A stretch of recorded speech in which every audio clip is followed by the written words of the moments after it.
Chapter 1. The Pilgrim.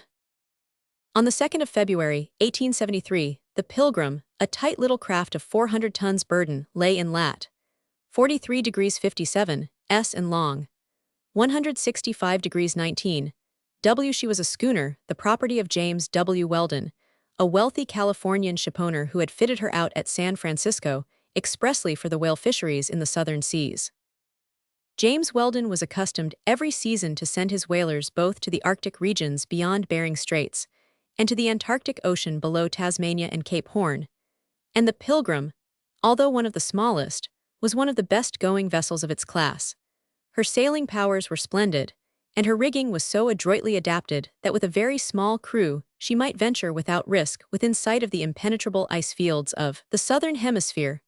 Under skillful guidance, she could dauntlessly thread her way amongst the drifting icebergs that, lessened though they were by perpetual shocks and undermined by warm currents, made their way northwards as far as the parallel of New Zealand or the Cape of Good Hope, to a latitude corresponding to which in the northern hemisphere they are never seen, having already melted away in the depths of the Atlantic and Pacific Oceans. For several years, the command of the Pilgrim had been entrusted to Captain Hull, an experienced seaman and one of the most dexterous harpooners in Weldon's service. The crew consisted of 5 sailors and an apprentice. This number, of course, was quite insufficient for the process of whale fishing, which requires a large contingent both for manning the whaleboats and for cutting up the whales after they are captured.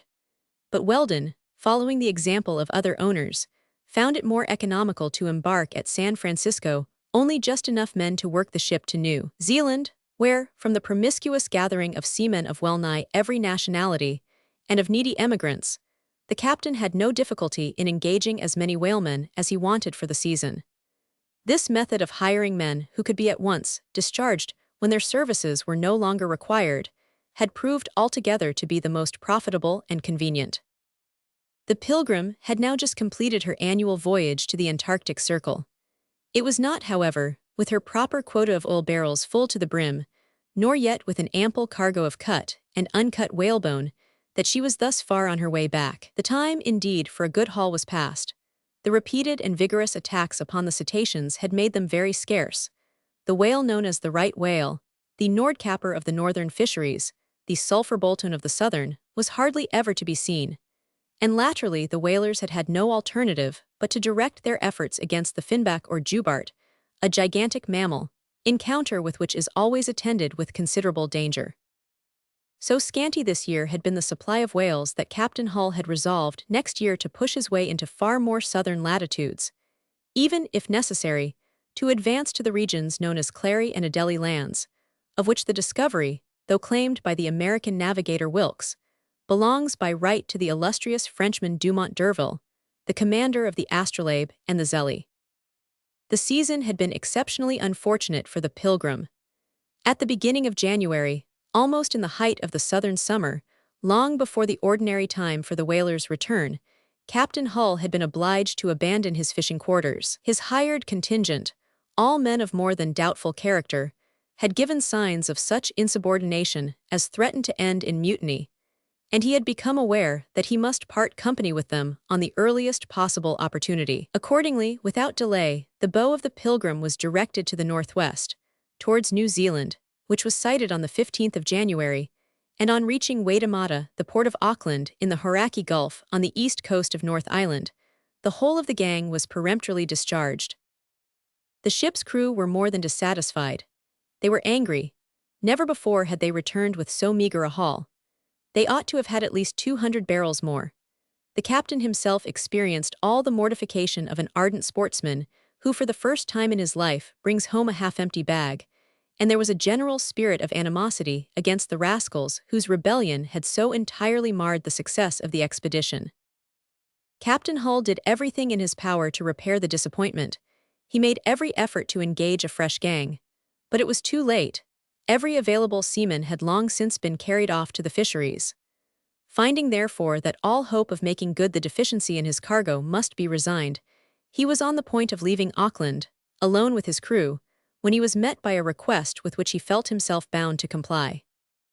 It had chanced that James Weldon, on one of those journeys which were necessitated by the nature of his business, had brought with him his wife, his son Jack, a child of 5 years of age, and a relation of the family who was generally known by the name of Cousin Benedict. Weldon had, of course, intended that his family should accompany him on his return home to San Francisco, but little Jack was taken so seriously ill that his father, whose affairs demanded his immediate return, was obliged to leave him behind at Auckland with his wife and Cousin Benedict. 3 months had passed away, little Jack was convalescent, and Mrs. Weldon, weary of her long separation from her husband, was anxious to get home as soon as possible. Her readiest way of reaching San Francisco was to cross to Australia, and thence to take a passage in one of the vessels of the Golden Age Company, which run between Melbourne and the Isthmus of Panama. On arriving in Panama, she would have to wait the departure of the next American steamer of the line, which maintains a regular communication between the Isthmus and California. This route, however, involved many stoppages and changes, such as are always disagreeable and inconvenient for women and children, and Mrs. Weldon was hesitating whether she should encounter the journey when she heard that her husband's vessel, the Pilgrim, had arrived at Auckland. Hastening to Captain Hull, she begged him to take her with her little boy, Cousin Benedict, and Nan, an old negress who had been her attendant from her childhood, on board the Pilgrim, and to convey them to San Francisco direct. Was it not over-hazardous, asked the captain, to venture upon a voyage of between 5,000 miles in so small a sailing vessel? But Mrs. Weldon urged her request, and Captain Hull, confident in the seagoing qualities of his craft, and anticipating at this season nothing but fair weather on either side of the equator, gave his consent. In order to provide as far as possible for the comfort of the lady during a voyage that must occupy from 40 to 50 days, the captain placed his own cabin at her entire disposal. Everything promised well for a prosperous voyage. The only hindrance that could be foreseen arose from the circumstance that the Pilgrim would have to put in at Valparaiso for the purpose of unlading. But that business once accomplished, she would continue her way along the American coast with the assistance of the land breezes, which ordinarily make the proximity of those shores such agreeable quarters for sailing. Mrs. Weldon herself had accompanied her husband in so many voyages that she was quite inured to all the makeshifts of a seafaring life, and was conscious of no misgiving in embarking upon a vessel of such small tonnage. She was a brave, high-spirited woman of about 30 years of age, in the enjoyment of excellent health, and for her the sea had no terrors. Aware that Captain Hull was an experienced man, in whom her husband had the utmost confidence, and knowing that his ship was a substantial craft, registered as one of the best of the American whalers, so far from entertaining any mistrust as to her safety, she only rejoiced in the opportuneness of the chance, which seemed to offer her a direct and unbroken route to her destination.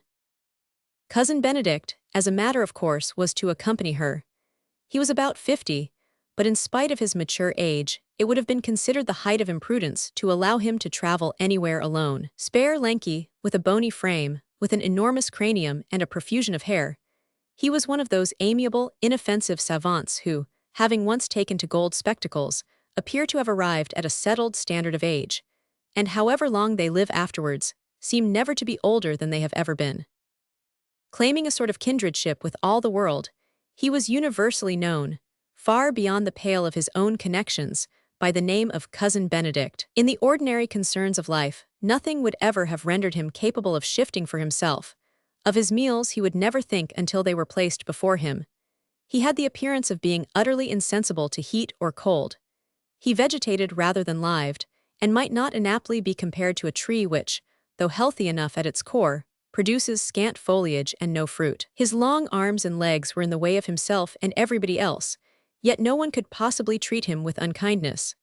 As M. Prudhomme would say, if only he had been endowed with capability, he would have rendered a service to anyone in the world, but helplessness was his dominant characteristic.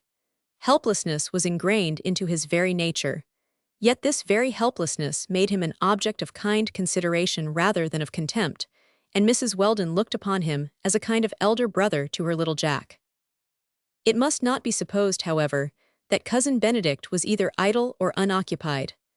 On the contrary, his whole time was devoted to one absorbing passion for natural history. Not that he had any large claim to be regarded properly as a natural historian. He had made no excursions over the whole 4 districts of zoology, botany, mineralogy, and geology, into which the realms of natural history are commonly divided. Indeed, he had no pretensions at all to be either a botanist, a mineralogist, or a geologist. His studies only sufficed to make him a zoologist, and that in a very limited sense. No covier was he. He did not aspire to decompose animal life by analysis, and to recompose it by synthesis. His enthusiasm had not made him at all deeply versed in vertebrata, mollusca, or radiata. In fact, the vertebrata animals, birds, reptiles, fishes had had no place in his researches. The mollusca from the cephalopoda to the bryosia had no attractions for him, nor had he consumed the midnight oil in investigating the radiata, the echinodermata, acalyph, polypi, entozoa, or infusoria. No, Cousin Benedict's interest began and ended with the articulata, and it must be owned at once that his studies were very far from embracing all the range of the 6 classes into which articulata are subdivided, viz., the insecta, the mynopoda, the arachnida, the crustacea, the synhypoda, and the annelids, and he was utterly unable in scientific language to distinguish a worm from a leech, an earwig from a sea acorn, a spider from a scorpion, a shrimp from a froghopper, or a galleyworm from a centipede. To confess the plain truth, Cousin Benedict was an amateur entomologist, and nothing more. Entomology, it may be asserted, is a wide science. It embraces the whole division of the articulata, but our friend was an entomologist only in the limited sense of the popular acceptation of the word. That is to say, he was an illustration, Cousin Benedict. Observer and collector of insects, meaning by insects, those articulata which have bodies consisting of a number of concentric movable rings, forming 3 distinct segments, each with a pair of legs, and which are scientifically designated as hexapods. To this extent was Cousin Benedict an entomologist, and when it is remembered that the class of insecta of which he had grown up to be the enthusiastic student comprises no less than 10 footnote. These 10 orders are 1. The Orthoptera, e.g. grasshoppers and crickets, 2. The Neuroptera, e.g. dragonflies, 3. The Hymenoptera, e.g. bees, wasps, and ants, 4. The Lepidoptera, e.g. butterflies and moths, 5. The Hemiptera, e.g. cicadas and fleas, 6. The Coleoptera, e.g. cockchafers and glowworms, 7. The Diptera, e.g. gnats and flies, 8. The Rhipiptera, e.g. the stylops, 9. The parasites, e.g. the acarus, and 10. The Thysanura, e.g. the Lepisma and Podgera. Orders, and that of these 10 the Coleoptera and Diptera alone include 30,000 and 0 species respectively. It must be confessed that he had an ample field for his most persevering exertions. Every available hour did he spend in the pursuit of his favorite science. Hexapods ruled his thoughts by day and his dreams by night. The number of pins that he carried thick on the collar and sleeves of his coat, down the front of his waistcoat, and on the crown of his hat, defied computation. They were kept in readiness for the capture of specimens that might come in his way, and on his return from a ramble in the country, he might be seen literally encased with a covering of insects, transfixed adroitly by scientific rule. This ruling passion of his had been the inducement that had urged him to accompany Mr. and Mrs. Weldon to New Zealand. It had appeared to him that it was likely to be a promising district, and now having been successful in adding some rare specimens to his collection, he was anxious to get back again to San Francisco and to assign them their proper places in his extensive cabinet. Besides, it never occurred to Mrs. Weldon to start without him. To leave him to shift for himself would be sheer cruelty. As a matter of course, whenever Mrs. Weldon went on board the Pilgrim, Cousin Benedict would go too. Not that in any emergency assistance of any kind could be expected from him. On the contrary, in the case of difficulty, he would be an additional burden. But there was every reason to expect a fair passage, and no cause of misgiving of any kind, so the propriety of leaving the amiable entomologist behind was never suggested. Anxious that she should be no impediment in the way of the due departure of the Pilgrim, from Waitemata, Mrs. Weldon made her preparations with the utmost haste, discharged the servants which she had temporarily engaged at Auckland, and accompanied by little Jack and the old negress, and followed mechanically by Cousin Benedict, embarked on the 22nd of January on board the schooner. The amateur, however, kept his eye very scrupulously upon his own special box. Amongst his collection of insects were some very remarkable examples of new staphylins, a species of carnivorous coleoptera with eyes placed above their head. It was a kind supposed to be peculiar to New Caledonia. Another rarity which had been brought under his notice was a venomous spider, known among the Maoris as a katipo.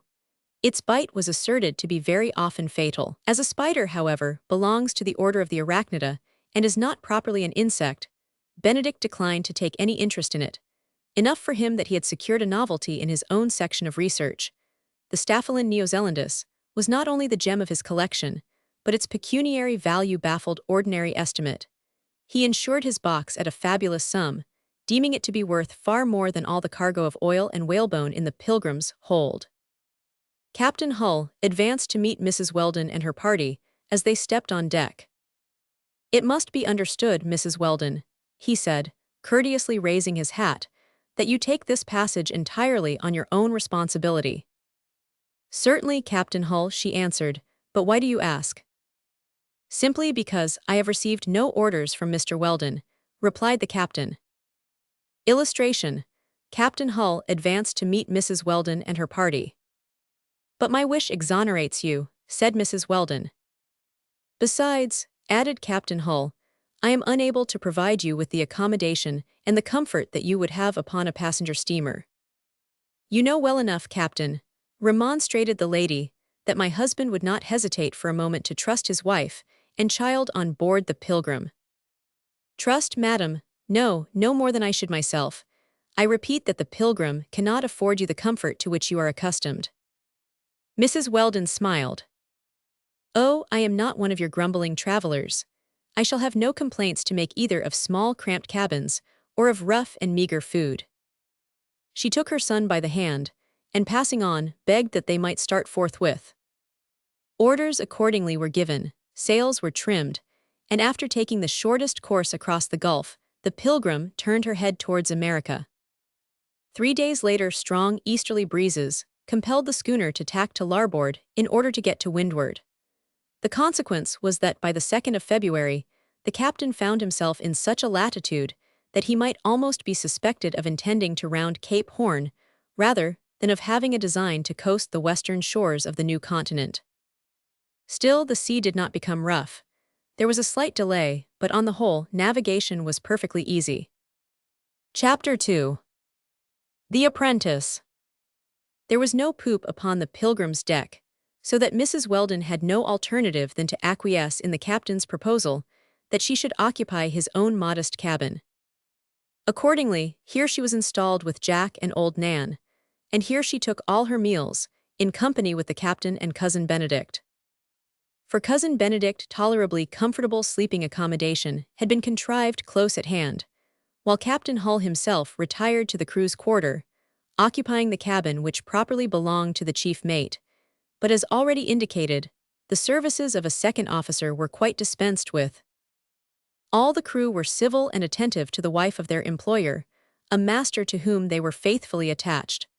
They were all natives of the coast of California, brave and experienced seamen, and united by tastes and habits in a common bond of sympathy. Few as they were in number, their work was never shirked, not simply from the sense of duty, but because they were directly interested in the profits of their undertaking.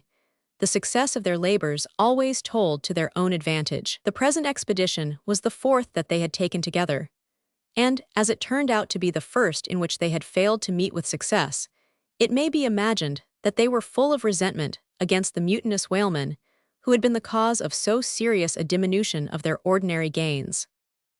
The only one on board who was not an American was a man who had been temporarily engaged as cook. His name was Negaro.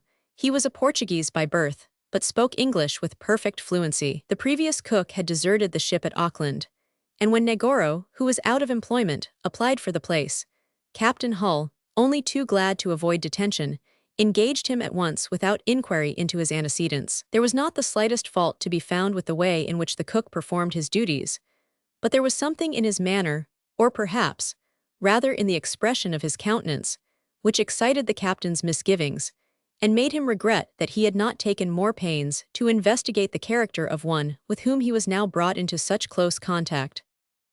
Negoro looked about 40 years of age. Although he had the appearance of being slightly built, he was muscular, He was of middle height and seemed to have a robust constitution. His hair was dark, his complexion somewhat swarthy. His manner was taciturn, and although from occasional remarks that he dropped, it was evident that he had received some education, he was very reserved on the subjects both of his family and of his past life. No one knew where he had come from, and he admitted no one to his confidence as to where he was going, except that he made no secret of his intention to land at Valparaiso. His freedom from seasickness demonstrated that this could hardly be his first voyage, but on the other hand, his complete ignorance of seaman's phraseology made it certain that he had never been accustomed to his present occupation. He kept himself aloof as much as possible from the rest of the crew, during the day rarely leaving the great cast-iron stove, which was out of proportion to the measurement of the cramped little kitchen, and at night, as soon as the fire was extinguished, took the earliest opportunity of retiring to his berth and going to sleep. It has been already stated that the crew of the Pilgrim consisted of 5 seamen and an apprentice. This apprentice was Dick Sands. Dick was 15 years old. He was a foundling, his unknown parents having abandoned him at his birth, and he had been brought up in a public charitable institution. He had been called Dick, after the benevolent passerby who had discovered him when he was but an infant a few hours old, and he had received the surname of Sands as a memorial of the spot where he had been exposed, Sandy Hook, a point at the mouth of the Hudson, where it forms an entrance to the harbor of New York. As Dick was so young, it was most likely he would yet grow a little taller, but it did not seem probable that he would ever exceed middle height. He looked too stoutly and strongly built to grow much. His complexion was dark, but his beaming blue eyes attested, with scarcely room for doubt, his Anglo-Saxon origin, and his countenance betokened energy and intelligence. The profession that he had adopted seemed to have equipped him betimes for fighting the battle of life. Misquoted often as Virgil's are the words, Audaces fortuna juvat. But the true reading is, Audens fortuna juvat. And slight as the difference may seem, it is very significant. It is upon the confident rather than the rash, the daring rather than the bold, that fortune sheds her smiles. The bold man often acts without thinking, whilst the daring always thinks before he acts. And Dick Sands was truly courageous. He was one of the daring. At 15 years old, an age at which few boys have laid aside the frivolities of childhood, he had acquired the stability of a man, and the most casual observer could scarcely fail to be attracted by his bright, yet thoughtful countenance. At an early period of his life, he had realized all the difficulties of his position, and had made a resolution, from which nothing tempted him to flinch, that he would carve out for himself an honorable and independent career. Lithe and agile in his movements, he was an adept in every kind of athletic exercise, and so marvelous was his success in everything he undertook, that he might almost be supposed to be one of those gifted mortals who have 2 right hands and 2 left feet. Until he was 4 years old, the little orphan had found a home in one of those institutions in America where forsaken children are sure of an asylum, and he was subsequently sent to an industrial school supported by charitable aid, where he learnt reading, writing, and arithmetic. From the days of infancy, he had never deviated from the expression of his wish to be a sailor, and accordingly, as soon as he was 8, he was placed as cabin boy on board one of the ships that navigate the southern seas. The officers all took a peculiar interest in him, and he received, in consequence, a thoroughly good grounding in the duties and discipline of a seaman's life. There was no room to doubt that he must ultimately rise to eminence in his profession, for when a child from the very first has been trained in the knowledge that he must gain his bread by the sweat of his brow, it is comparatively rare that he lacks the will to do so. Whilst he was still acting as cabin boy on one of those trading vessels, Dick attracted the notice of Captain Hull, who took a fancy to the lad and introduced him to his employer. Mr. Weldon at once took a lively interest in Dick's welfare and had his education continued in San Francisco, taking care that he was instructed in the doctrines of the Roman Catholic Church, to which his own family belonged. Throughout his studies, Dick Sands' favorite subjects were always those which had a reference to his future profession. He mastered the details of the geography of the world. He applied himself diligently to such branches of mathematics as were necessary for the science of navigation, whilst for recreation in his hours of leisure, he would greedily devour every book of adventure in travel that came in his way. Nor did he omit duly to combine the practical with the theoretical, and when he was bound apprentice on board the Pilgrim, a vessel not only belonging to his benefactor, but under the command of his kind friend Captain Hull. He congratulated himself most heartily, and felt that the experience he should gain in the southern whale fisheries could hardly fail to be of service to him in afterlife. A first-rate sailor ought to be a first-rate fisherman too.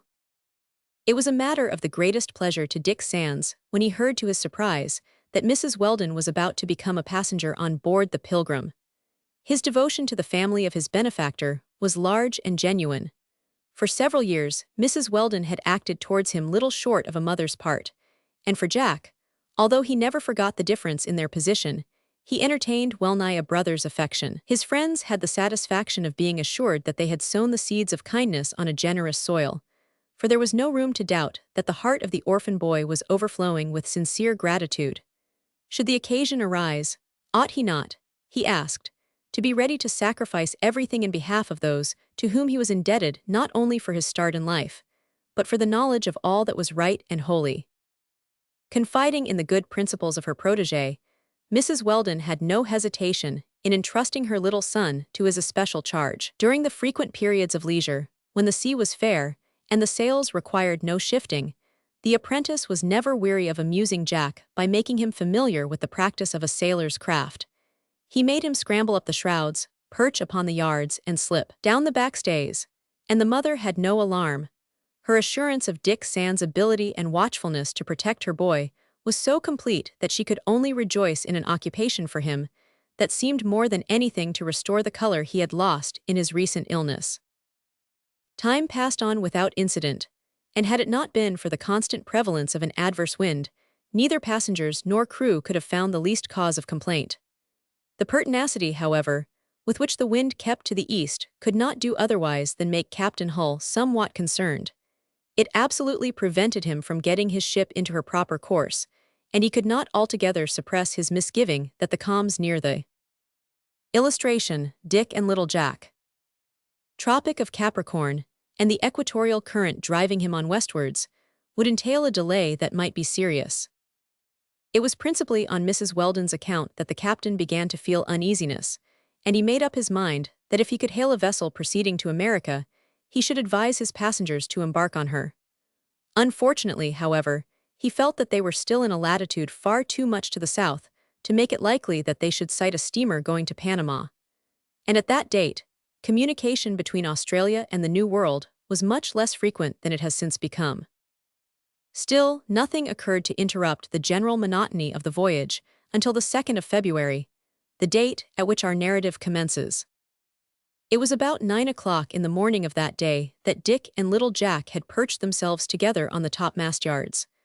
The weather was very clear, and they could see the horizon right round, except the section behind them, hidden by the brigantine sail on the mainmast. Below them, the bowsprit seemed to lie along the water with its staysails attached like three unequal wings. From the lads' feet to the deck was the smooth surface of the foremast, and above their heads nothing but the small topsail and the topmast. The schooner was running on the larboard tack as close to the wind as possible. Dick Sand was pointing out to Jack how well the ship was ballasted, and was trying to explain how it was impossible for her to capsize, however much she heeled to starboard, when suddenly the little fellow cried out, "I can see something in the water." "Where, what?" exclaimed Dick, clambering to his feet upon the yard. "There," said the child, directing attention to the portion of the sea surface that was visible between the staysails. Dick fixed his gaze intently for a moment, and then shouted out lustily, "Look out in front to starboard, there is something afloat, to windward look out." Chapter 3. A Rescue. At the sound of Dick's voice all the crew, in a moment, were upon the alert. The men who were not on watch rushed to the deck, and Captain Hull hurried from his cabin to the bows. Mrs. Weldon, Nan, and even Cousin Benedict leaned over the starboard taffrails, eager to get a glimpse of what had thus suddenly attracted the attention of the young apprentice. With his usual indifference, Negoro did not leave his cabin, and was the only person on board who did not share the general excitement. Speculations were soon rife as to what could be the nature of the floating object which could be discerned about 3 miles ahead. Suggestions of various character were freely made. One of the sailors declared that it looked to him only like an abandoned raft, but Mrs. Weldon observed quickly that if it were a raft it might be carrying some unfortunate shipwrecked men, who must be rescued if possible. Cousin Benedict asserted that it was nothing more nor less than a huge sea monster, but the captain soon arrived at the conviction that it was the hull of a vessel that had heeled over onto its side, an opinion with which Dick thoroughly coincided, and went so far as to say that he believed he could make out the copper keel glittering in the sun. "Luff, Bolton, luff," shouted Captain Hull to the helmsman. "We will at any rate lose no time in getting alongside." "Aye, aye, sir," answered the helmsman, and the Pilgrim in an instant was steered according to orders. In spite, however, of the convictions of the captain and Dick, Cousin Benedict would not be moved from his opinion that the object of their curiosity was some huge cetacean. "It is certainly dead then," remarked Mrs. Weldon. "It is perfectly motionless." "Oh, that's because it is asleep," said Benedict, who, although he would have willingly given up all the whales in the ocean for one rare specimen of an insect, yet could not surrender his own belief. "Easy, Bolton, easy," shouted the captain when they were getting nearer the floating mass. "Don't let us be running foul of the thing. No good could come from knocking a hole in our side. Keep out from it a good cable's length." "Aye, aye, sir," replied the helmsman, in his usual cheery way, and by an easy turn of the helm the Pilgrim's course was slightly modified so as to avoid all fear of collision. The excitement of the sailors by this time had become more intense. Ever since the distance had been less than a mile, all doubt had vanished, and it was certain that what was attracting their attention was the hull of a capsized ship. They knew well enough the established rule that a third of all salvage is the right of the finders, and they were filled with the hope that the hull they were nearing might contain an undamaged cargo, and be a good haul, to compensate them for their ill success in the last season. A quarter of an hour later and the Pilgrim was within half a mile of the deserted vessel, facing her starboard side. Waterlogged to her bulwarks, she had heeled over so completely that it would have been next to impossible to stand upon her deck. Of her masts nothing was to be seen. A few ends of cordage were all that remained of her shrouds, and the trysail chains were hanging all broken. On the starboard flank was an enormous hole. "Something or other has run foul of her," said Dick. "No doubt of that," replied the captain. "The only wonder is that she did not sink immediately." "Oh, how I hope the poor crew have been saved," exclaimed Mrs. Weldon.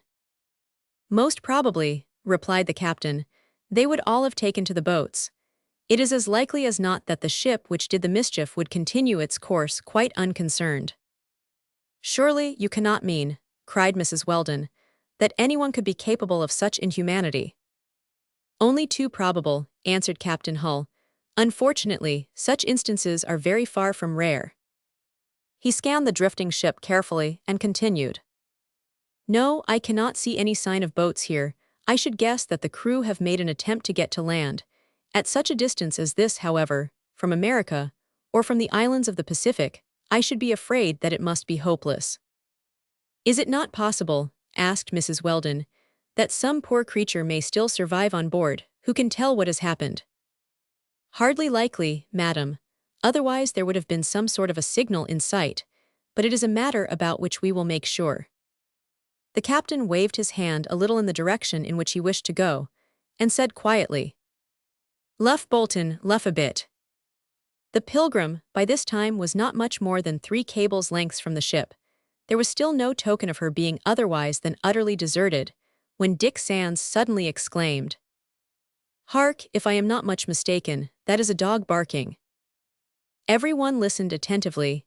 It was no fancy on Dick's part. Sure enough, a stifled barking could be heard, as if some unfortunate dog had been imprisoned beneath the hatchways. But as the deck was not yet visible, it was impossible at present to determine the precise truth. Mrs. Weldon pleaded, "If it is only a dog, Captain, let it be saved." "Oh yes, yes, Mamma, the dog must be saved," cried. Illustration: Negoro had approached without being noticed by anyone. "Little Jack, I will go and get a bit of sugar ready for it." "A bit of sugar, my child, will not be much for a starved dog." "Then it shall have my soup, and I will do without," said the boy, and he kept shouting, good dog," until he persuaded himself that he heard the animal responding to his call. The vessels were now scarcely 300 feet apart. The barking was more and more distinct, and presently a great dog was seen clinging to the starboard netting. It barked more desperately than ever. "Howick," said Captain Hull, calling to the boatswain, "heave to and lower the small boat." The sails were soon trimmed so as to bring the schooner to a standstill within half a cable's length of the disabled craft. The boat was lowered, and the captain and Dick, with a couple of sailors, went on board. The dog kept up a continual yelping. It made the most vigorous efforts to retain its hold upon the netting, but perpetually slipped backwards and fell off again upon the inclining deck. It was soon manifest, however, that all the noise the creature was making was not directed exclusively towards those who were coming to its rescue, and Mrs. Weldon could not divest herself of the impression that there must be some survivors still on board. All at once the animal changed its gestures. Instead of the crouching attitude and supplicating whine with which it seemed to be imploring the compassion of those who were nearing it, it suddenly appeared to become bursting with violence and furious with rage. "What ails the brute?" exclaimed Captain Hull. But already the boat was on the farther side of the wrecked ship, and the captain was not in a position to see that Negoro the cook had just come on to the schooner's deck, or that it was obvious that it was against him that the dog had broken out in such obstreperous fury. Negoro had approached without being noticed by anyone. He made his way to the forecastle, whence, without a word or look of surprise, he gazed a moment at the dog, knitted his brow, and silent and unobserved as he had come, retired to his kitchen. As the boat had rounded the stern of the drifting hull, it had been observed that the one word, Waldeck, was painted on the aft board, but that there was no intimation of the port to which the ship belonged. To Captain Hull's experienced eye, however, certain details of construction gave a decided confirmation to the probability suggested by her name that she was of American build. Of what had once been a fine brig of 500 tons, burden this hopeless wreck, was now all that remained. The large hole near the bows indicated the place where the disastrous shock had occurred, but as, in the heeling over, this aperture had been carried some 5 or 6 feet above the water, the vessel had escaped the immediate foundering which must otherwise have ensued. But still, it wanted only the rising of a heavy swell to submerge the ship at any time in a few minutes. It did not take many more strokes to bring the boat close to the larboard bulwark, which was half out of the water, and Captain Hull obtained a view of the whole length of the deck. It was clear from end to end. Both masts had been snapped off within 2 feet of their sockets, and had been swept away with shrouds, stays, and rigging. Not a single spar was to be seen floating anywhere within sight of the wreck, a circumstance from which it was to be inferred that several days at least had elapsed since the catastrophe. Meantime the dog, sliding down from the taffrail, got to the center hatchway, which was open. Here it continued to bark, alternately directing its eyes above deck and below. "Look at that dog," said Dick. "I begin to think there must be somebody on board." "If so," answered the captain, "he must have died of hunger. The water, of course, has flooded the storeroom."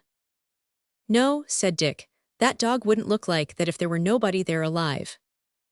Illustration: the dog began to swim slowly and with manifest weakness towards the boat. Taking the boat as close as was prudent to the wreck, the captain and Dick called and whistled repeatedly to the dog, which after a while let itself slip into the sea, and began to swim slowly and with manifest weakness towards the boat.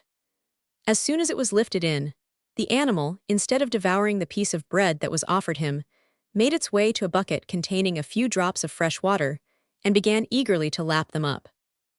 "The poor wretch is dying of thirst," said Dick.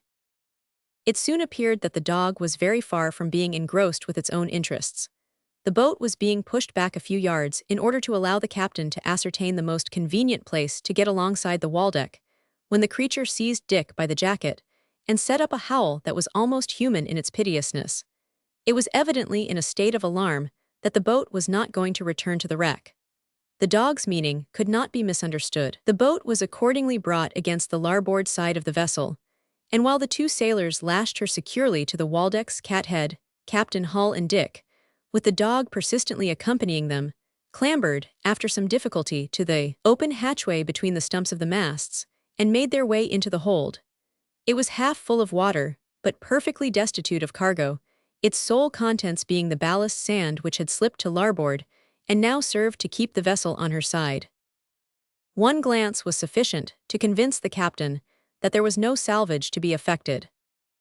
"There is nothing here, nobody here," he said. "So I see," said the apprentice, who had made his way to the extreme forepart of the hold. "Then we have only to go up again," remarked the captain. They ascended the ladder, but no sooner did they reappear upon the deck than the dog, barking irrepressibly, began trying manifestly to drag them towards the stern. Yielding to what might be called the importunities of the dog, they followed him to the poop, and there, by the dim glimmer admitted by the skylight, Captain Hull made out the forms of 5 bodies, motionless and apparently lifeless, stretched upon the floor. One after another, Dick hastily examined them all, and emphatically declared it to be his opinion that not one of them had actually ceased to breathe. Whereupon the captain did not lose a minute in summoning the 2 sailors to his aid, and although it was far from an easy task, he succeeded in getting the 5 unconscious men, who were all Negroes, conveyed safely to the boat. The dog followed, apparently satisfied. With all possible speed, the boat made its way back again to the Pilgrim. A girt line was lowered from the mainyard, and the unfortunate men were raised to the deck. "Poor things," said Mrs. Weldon, as she looked compassionately on the motionless forms. "But they are not dead," cried Dick eagerly. "They are not dead, we shall save them all yet." "What's the matter with them?" asked Cousin Benedict, looking at them with utter bewilderment. "We shall hear all about them soon, I dare say," said the captain, smiling, "but first we will give them a few drops of rum in some water." Cousin Benedict smiled in return. "Negoro," shouted the captain. At the sound of the name, the dog, who had hitherto been quite passive, growled fiercely, showed his teeth, and exhibited every sign of rage. The cook did not answer. "Negoro," again the captain shouted, and the dog became yet more angry. At this second summons, Negoro slowly left his kitchen, but no sooner had he shown his face upon the deck than the animal made a rush at him, and would unquestionably have seized him by the throat if the man had not knocked him back with a poker which he had brought with him in his hand. The infuriated beast was secured by the sailors, and prevented from inflicting any serious injury. "Do you know this dog?" asked the captain. "Know him? Not I. I have never set eyes on the brute in my life." "Strange," muttered Dick to himself. "There is some mystery here, we shall see." Chapter 4. The Survivors of the Waldeck. In spite of the watchfulness of the French and English cruisers, there is no doubt that the slave trade is still extensively carried on in all parts of equatorial Africa, and that year after year, vessels loaded with slaves leave the coasts of Angola and Mozambique to transport their living freight to many quarters even of the civilized world. Of this Captain Hull was well aware, and although he was now in a latitude which was comparatively little traversed by such slavers, he could not help almost involuntarily conjecturing that the Negroes they had just found must be part of a slave cargo, which was on its way to some colony of the Pacific. If this were so, he would at least have the satisfaction of announcing to them that they had regained their freedom from the moment that they came on board the Pilgrim. Whilst these thoughts were passing through his mind, Mrs. Weldon, assisted by Nan and the ever-active Dick Sands, was doing everything in her power to restore consciousness to the poor sufferers. The judicious administration of fresh water and a limited quantity of food soon had the effect of making them revive, and when they were restored to their senses, it was found that the eldest of them, a man of about 60 years of age, who immediately regained his powers of speech, was able to reply in good English to all the questions that were put to him. In answer to Captain Hull's inquiry whether they were not slaves, the old Negro proudly stated that he and his companions were.